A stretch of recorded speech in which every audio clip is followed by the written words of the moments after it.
ഒരു സാധാരണ washing machine ഒരു 1-2 വർഷം കഴിയുമ്പോൾ ചിലപ്പോൾ വർക്ക് ചെയ്യാതിരിക്കുക, സ്പീഡ് കുറയുക, സ്റ്റക്കായി നിൽക്കുക തുടങ്ങി പല പ്രശ്നങ്ങളും കാണിക്കാറുണ്ട്. ഇതിൻ്റെ ഒരു പ്രധാന കാരണം ഇതിനുള്ളിൽ നേരിയ പൊടിപടലങ്ങൾ അടങ്ങി ഒരു ചെളി നിറഞ്ഞ രൂപത്തിലേക്ക് മാറിപ്പെടുന്നതുകൊണ്ടാണ്. ചിലപ്പോൾ നമ്മുടെ വസ്ത്രത്തിലും പൊടിപടലങ്ങൾ പോലെ കാണുവാൻ സാധിക്കുന്നതാണ്. വാഷിംഗ് മെഷീൻ നമ്മൾ ഇടയ്ക്കിടയ്ക്ക് ക്ലീൻ ചെയ്ത് കൊടുക്കേണ്ടത് അത്യാവശ്യമാണ്. അല്ലെങ്കിൽ പല പ്രശ്നങ്ങളും ഉണ്ടാകുവാൻ സാധ്യതയാണ്. ഇത് ഏതൊരു കൊച്ചുകുട്ടിക്കും ചെയ്യാൻ പറ്റുന്ന രീതിയിലാണ് ഇതിൻ്റെ നിർമ്മാണ രീതി.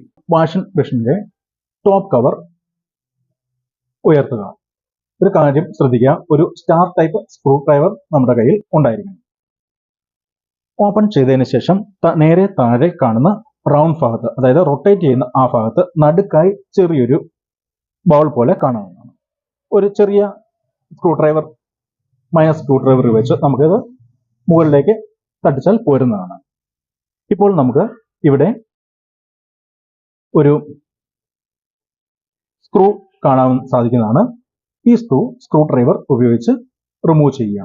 പ്രത്യേകം ശ്രദ്ധിക്കുക, ക്ലീൻ ചെയ്യാത്ത ഒരു വാഷിംഗ് മെഷീൻ ആണെങ്കിൽ നമുക്ക് സ്ക്രൂ പെട്ടെന്ന് കാണണമെന്നില്ല. ആ ഭാഗത്തേക്ക് കുറച്ച് വെള്ളം ഒഴിച്ചു കൊടുക്കുക. അവിടുത്തെ ചെളി മുഴുവൻ റിമൂവ് ചെയ്യുക. അപ്പം ഞാൻ ഉപയോഗിക്കുന്ന ഈ വാഷിംഗ് മെഷീൻ കഴിഞ്ഞിടയ്ക്ക് ക്ലീൻ ചെയ്തതിനാലാണ് ഇവിടെ മണ്ണോ ചെളിയോ ഒന്നും കാണുവാൻ നമുക്ക് സാധിക്കാത്തത്.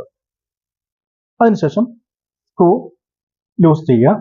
ആദ്യം ചിലപ്പോൾ നേരത്തെ റിമൂവ് ചെയ്യാത്തതിനാൽ ടൈറ്റ് ആയിരിക്കും. ചെറുതായിട്ടൊന്ന് പ്രസ് ചെയ്ത് നോക്കുക, കിട്ടുന്നതായിരിക്കും. സ്ക്രൂ ഊരിയെടുക്കുക. അതിനുശേഷം റൊട്ടേറ്റ് ചെയ്യുന്ന ആ ഭാഗം പതിയെ മുകളിലേക്ക് പൊക്കുക. ചിലപ്പോൾ അതും മുകളിലേക്ക് ഉയർന്നു വരാൻ സ്വല്പം പ്രയാസം വരും. നല്ല ശക്തിയിൽ നിന്ന് വലിച്ചാൽ മതി, പോരും. കാരണം ചെളി കൂടുതലുണ്ടെങ്കിൽ അതിനെ താഴേക്ക് വലിക്കുന്ന ഒരു പ്രതീതി ഉണ്ടാകും. ഉയർത്തി നോക്കുക. ഈ വാഷിംഗ് മെഷീനെ അപേക്ഷിച്ച് ഇതിൽ ചെളി വളരെ കുറവാണ്, ക്ലീൻ ചെയ്തതാണ്. സാധാരണ അല്ലാതെ ക്ലീൻ ചെയ്യാത്ത വാഷിംഗ് മെഷീൻ നോക്കിക്കഴിയുമ്പോൾ കണ്ടമാനം മണ്ണും ചെളിയും നിറഞ്ഞിരിക്കുന്നത് കാണാം. ഇത് ഊരിയെടുത്തതിന് ശേഷം നമുക്ക് നല്ലവണ്ണം ഇത് വാഷ് ചെയ്ത് കൊടുക്കുക. അത് സോപ്പോ എന്തെങ്കിലും ഉപയോഗിച്ച് നമുക്ക് വൃത്തിയാക്കാവുന്നതാണ്. തുടർന്ന് വാഷിംഗ് മെഷീൻ്റെ അകവും നമ്മൾ വെള്ളം ഓപ്പൺ ചെയ്തിട്ട് ക്ലീൻ ചെയ്യുക.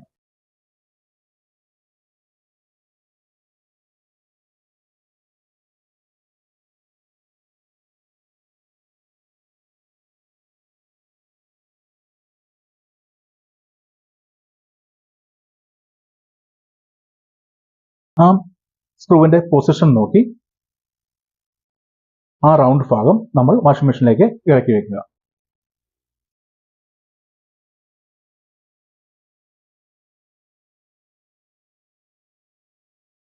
തുടർന്ന് സ്ക്രൂ ടൈറ്റ് ചെയ്യുക. മാക്സിമം ടൈറ്റ് ചെയ്യണം. ടൈറ്റ് ചെയ്തതിനു ശേഷം അതിൻ്റെ മുകൾ ഭാഗത്തുള്ള ചെറിയ കവറിംഗ് ഭാഗം ഇറക്കി വെക്കുക. ഇനി നമുക്ക് വാഷിംഗ് മെഷീൻ ഓൺ ചെയ്ത് നോക്കാം. പ്രോപ്പറായിട്ട് വർക്ക് ചെയ്യുന്നതായിരിക്കും. ഇത് നമ്മൾ ഒരു 6 മാസം കൂടുമ്പോഴെങ്കിലും ചെയ്യുന്നത് നമ്മുടെ വാഷിംഗ് മെഷീൻ്റെ ലൈഫിനെ നല്ലവണ്ണം ബാധിക്കുന്നതാണ്.